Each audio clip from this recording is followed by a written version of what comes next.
Hello everyone and welcome back to TowerGate. It is TowerGate Day number 791, Friday, May the 24th, 2019. Thank you so much for tuning in. Okay, a pretty big day of news today, so let's go ahead and get to it. A lot to cover. Let's start off first with a tweet by Paul Sperry. Okay, so Paul Sperry tweets out the following. Obama, deafening silence.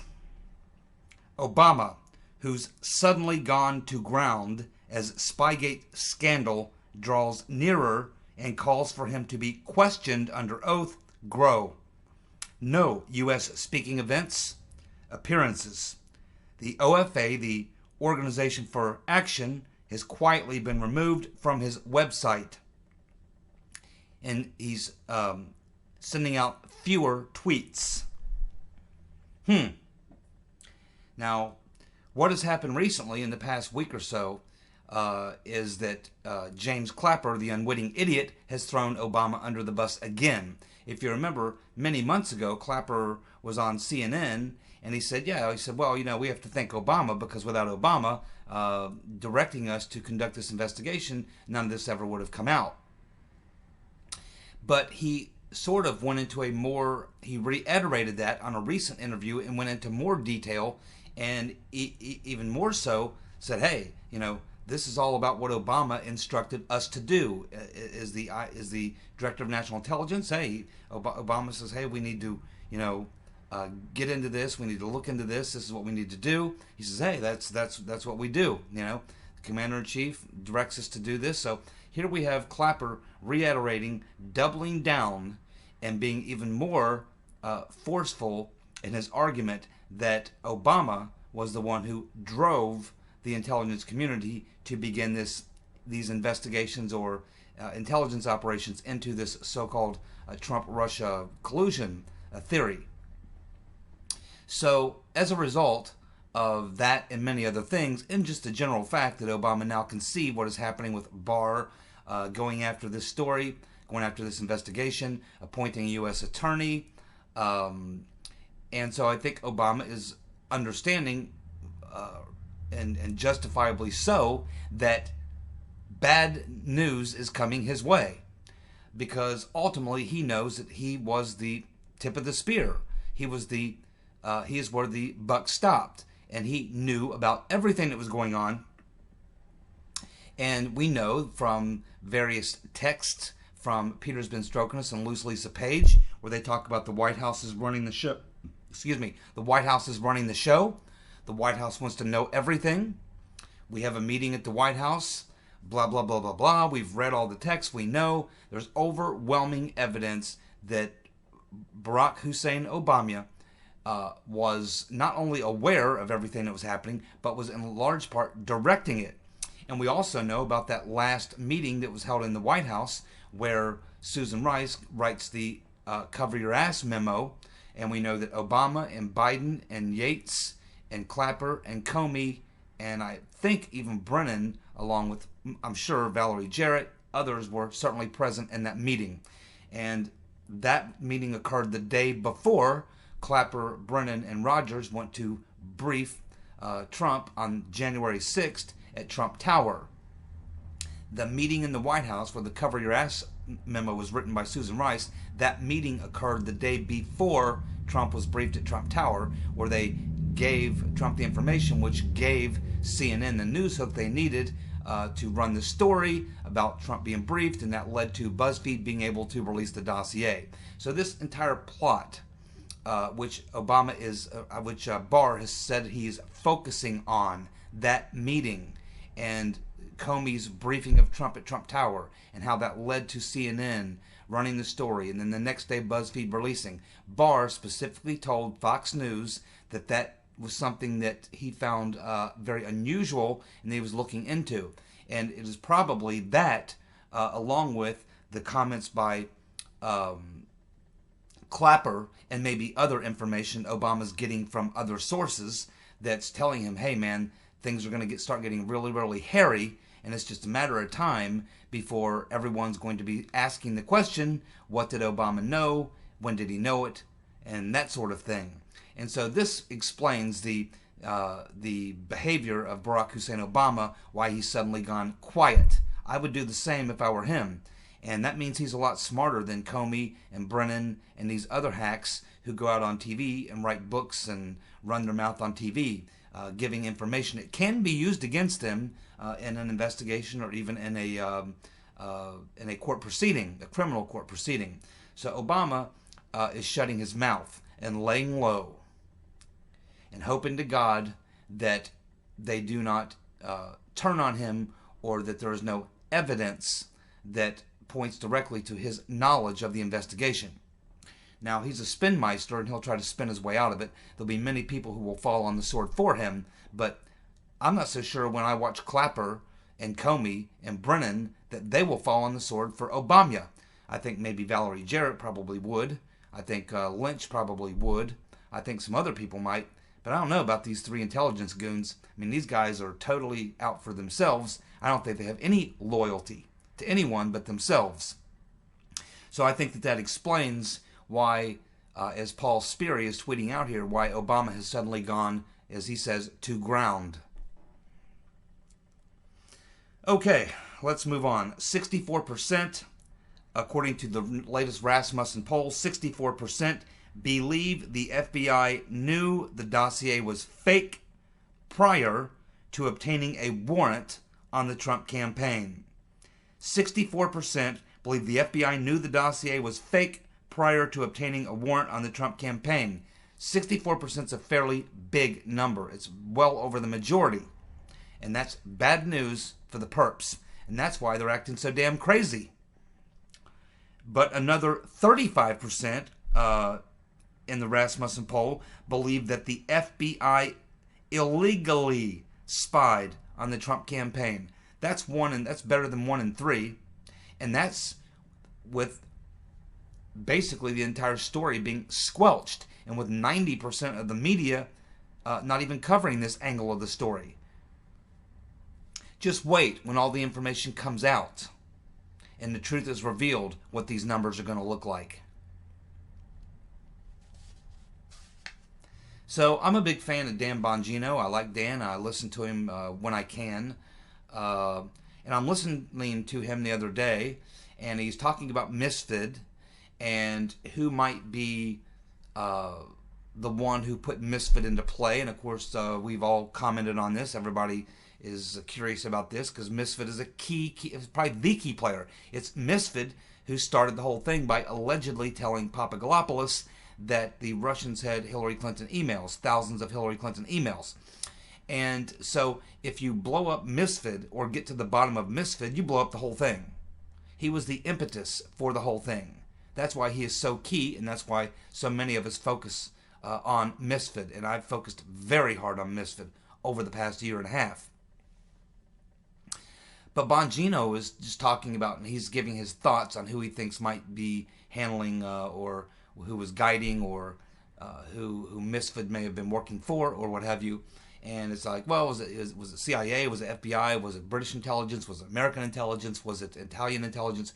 Who in the hell was Mifsud? Who was working Mifsud?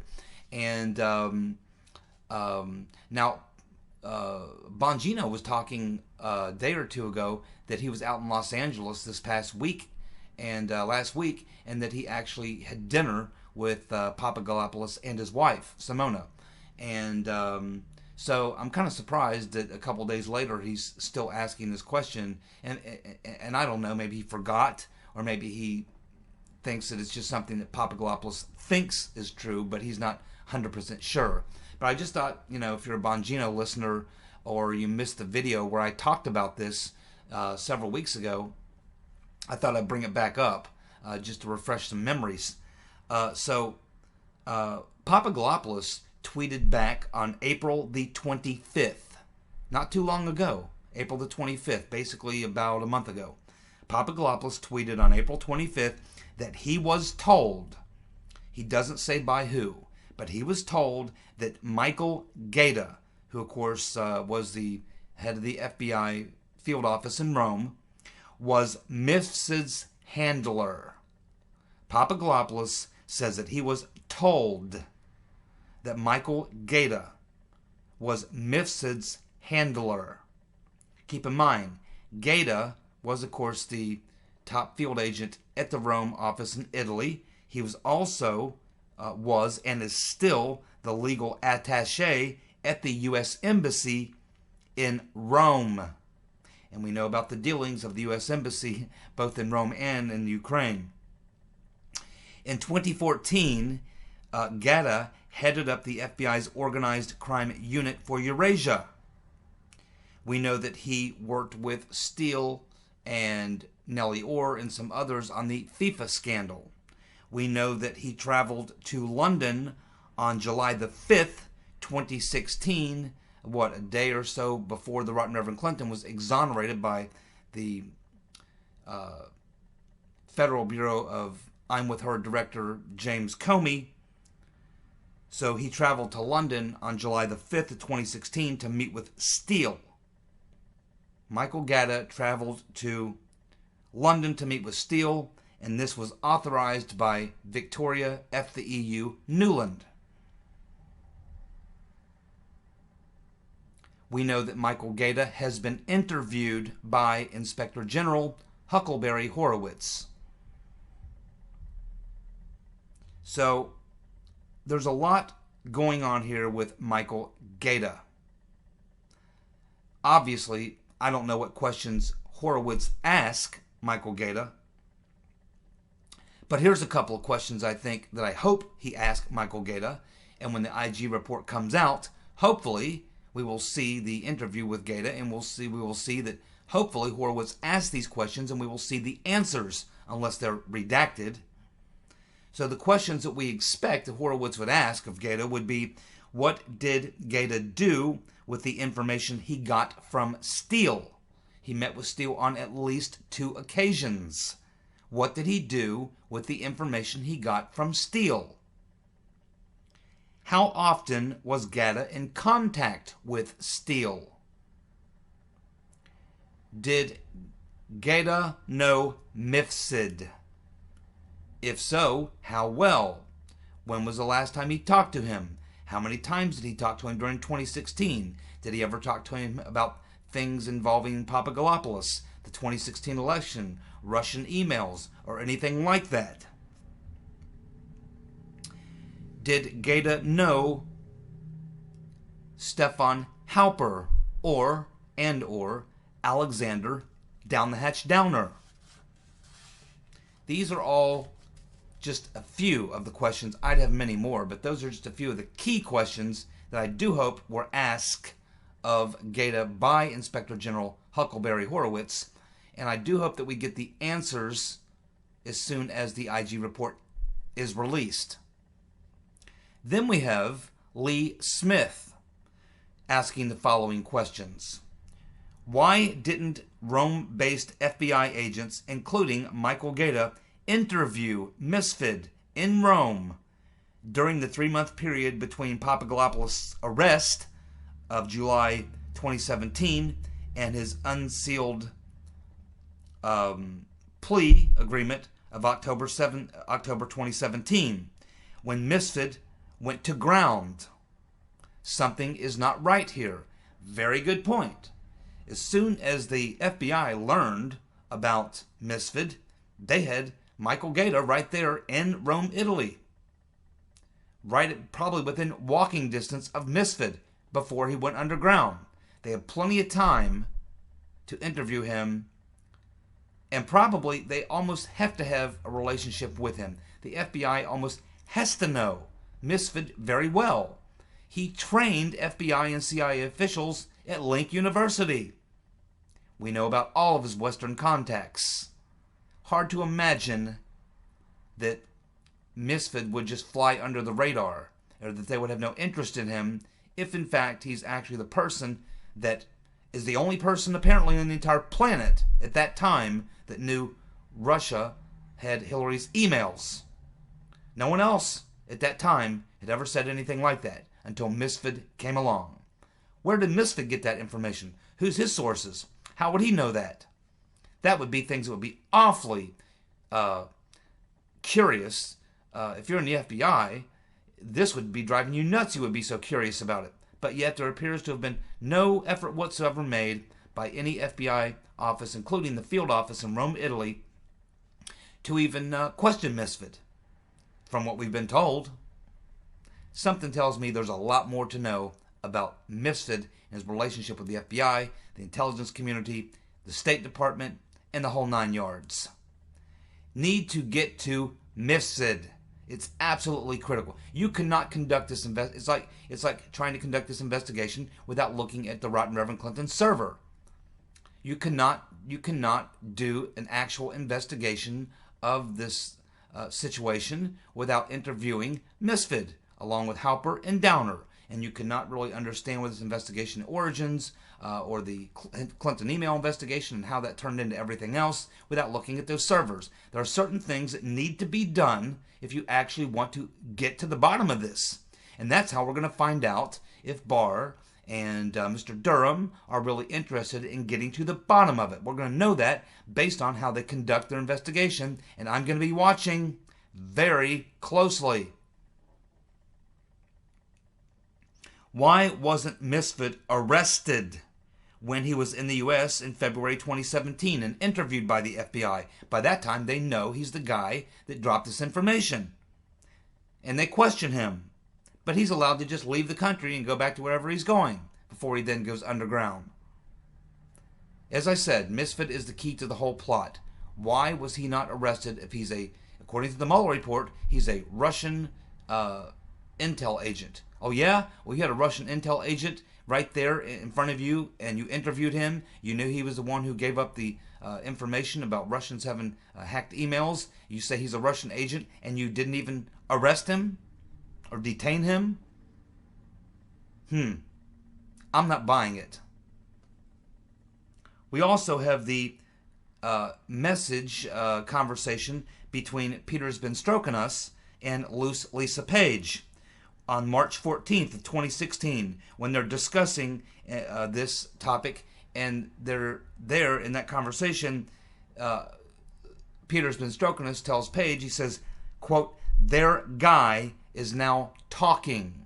Their guy is now talking." And what was happening on that day? That was the day that Papadopoulos met with Mifsud in Rome. Here's an even better question as they go through their investigation, Mr. Durham. Why did Uncle Bob the Executioner Mueller protect Mifsud? Why did he cherry pick the resume and the background of Mifsud and only give us a little part of the story? Why was Uncle Bob the Executioner protecting Mifsud and trying to buying into the story, or trying to convince us that he buys into the story that Mifsud was a Russian agent, when just a little bit of homework, one simple Google search, could have blown that entire theory up? Uncle Bob has a lot of problems and a lot of questions to answer when we get to the bottom of this. Have any of you seen the photo of Joseph Mifsud posing with Theresa May? This photo is like 3 years old, less than 3 years old. Less than 3 years ago, he was posing in a photo with a smiling Theresa May. A posed photo, not Theresa May in a meeting somewhere and Mifsud just happens to be close to her and someone snaps a pic. No. They are posing together in a picture. Theresa May and Joseph Mifsud. We should also be aware that Mifsud works for the UK Cabinet Office Security Vetting Appeals Panel. The UK Cabinet Office Security Vetting Appeals Panel. And who is one of the top overseers of that? Well, this woman whose name I can't remember now, but she is the top recruiter for MI5 and MI6 in the UK. And there's also a picture of Mifsud posing with her.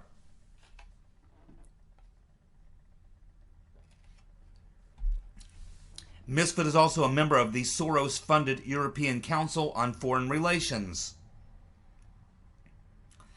Then we have another Papadopoulos tweet, this one from April 27th of 2019, where he says, Vincenzo Scotti, the former Italian foreign minister, was one of the intermediaries to Mifsud.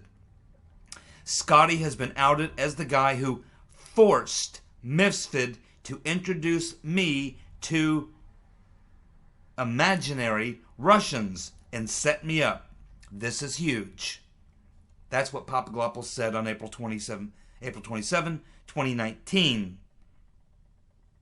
Now remember, what's interesting about Scotti, Vincenzo Scotti, is that he is one of the owners, the principal owners of Link University. He also owns Link University also owns some houses, and it appears that what we just learned not too long ago, that Mifsud has been hiding out in one of these houses owned by this group who owns Link University, which would include Scotti.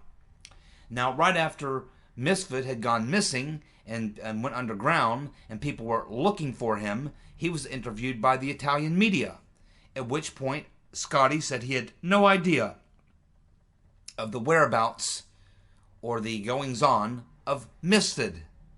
Clearly, he was lying. So now the question is, why was Scotti lying? We know the Prime Minister of Italy at the time, Matteo Renzi, visited Obama 3 weeks before the 2016 election. We need to get to the bottom of Joseph Mifsud. And I cannot imagine that this U.S. attorney, Mr. Durham, is not already all over that like white on rice. We have field offices in Italy and all over the damn world.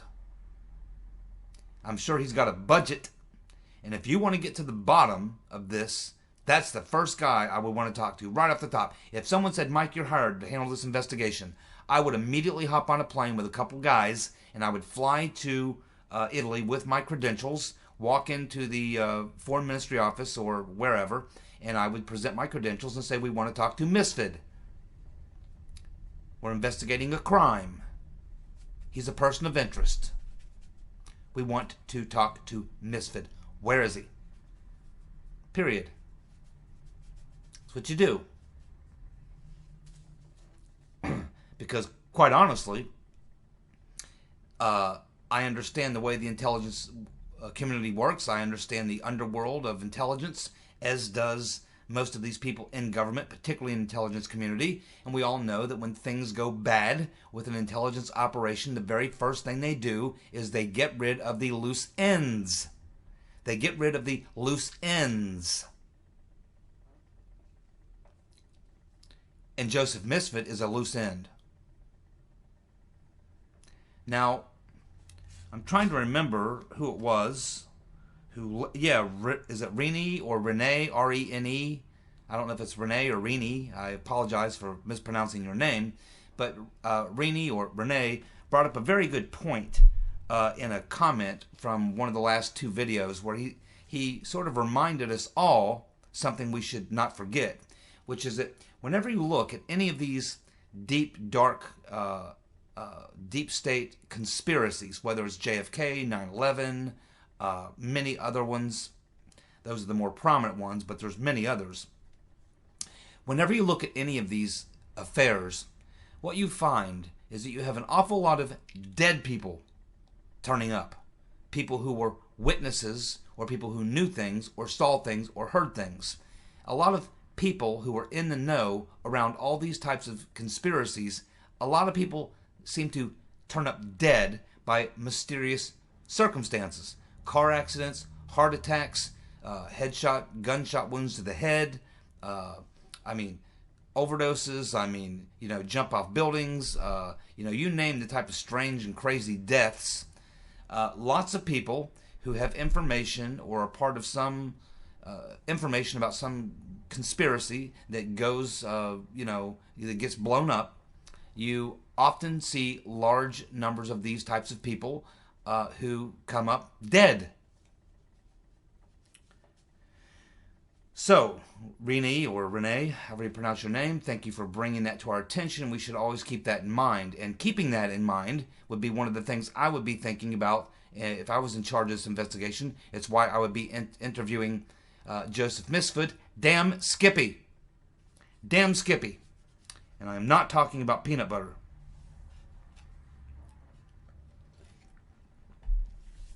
Okay, we have breaking news. Breaking freaking news.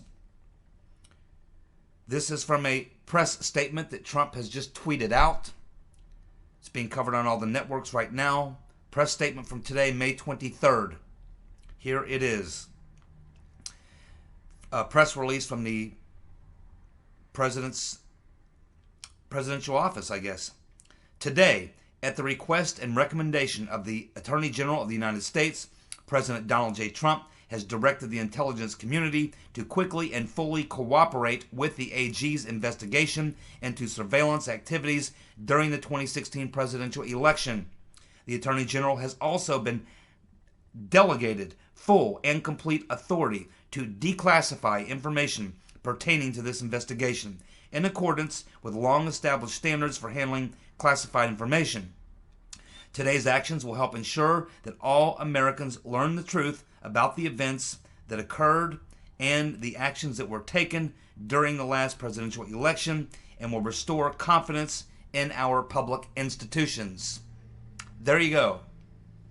What two things are very important about this press release? Well, number one, the most important thing is Solomon and Meadows and those guys were right. Trump has now given the declassification order, and it's going through the Attorney General. So there we go. It should only be a matter of time now before we get to declassification, and I assume that this is primarily to make sure that when the Horowitz report comes out, that a lot of the things that are in the Horowitz report that would also be part of these various buckets of information will be allowed to be disclosed and will not be redacted. I think that's the primary objective here.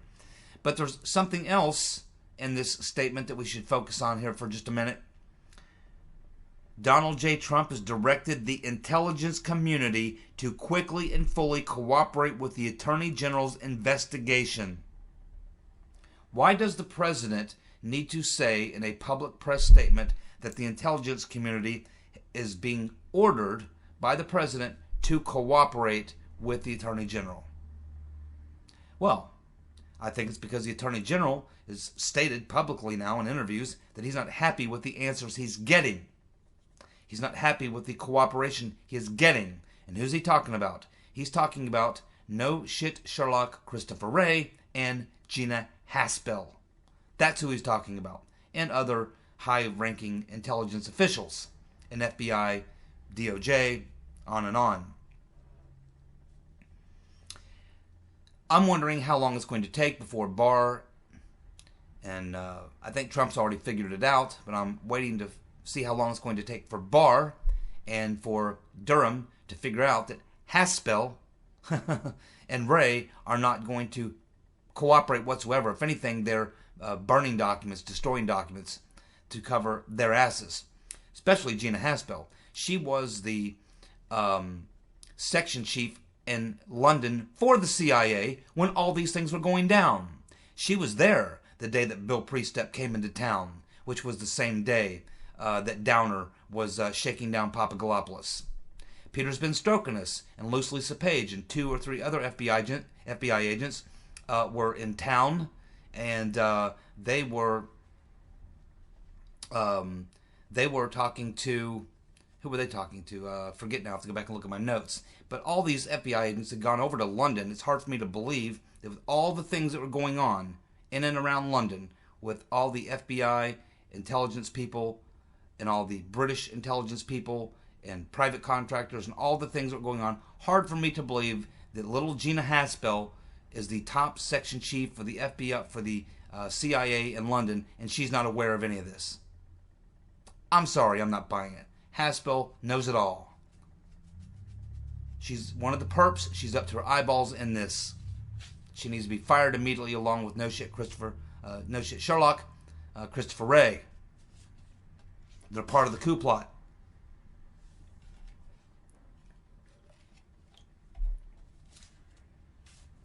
How about this? From the recent releases of transcripts, we learned that FBI Deputy General Counsel Trish Anderson has admitted that the page FISA was done in an unusual way.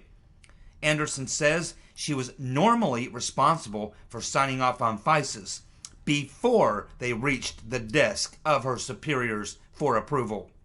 Anderson says that process was upended in October of 2016 when McCabe and Sally Yates signed off on the page FISA application before she did.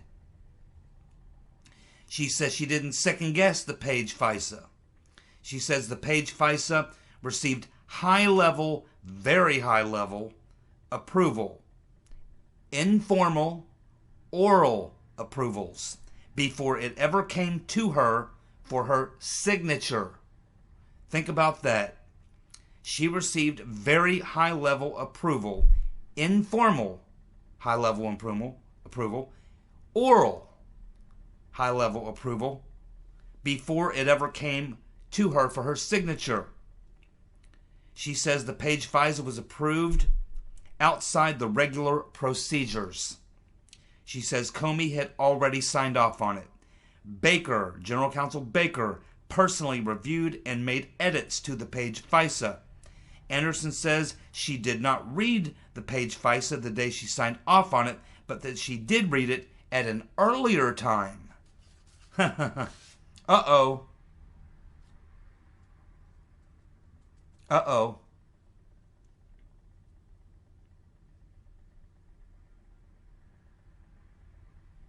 So first, they tell us they didn't spy on the Trump campaign. They tell us for about a year and a half that they did not spy, more than a year and a half, that they absolutely did not spy on the Trump campaign, and that anybody who suggests that is a tinfoil hat wearing crazy conspiracy theorist. Then, once they have to admit that there was in fact spying on the Trump campaign, then they have to say that, well, it wasn't spying.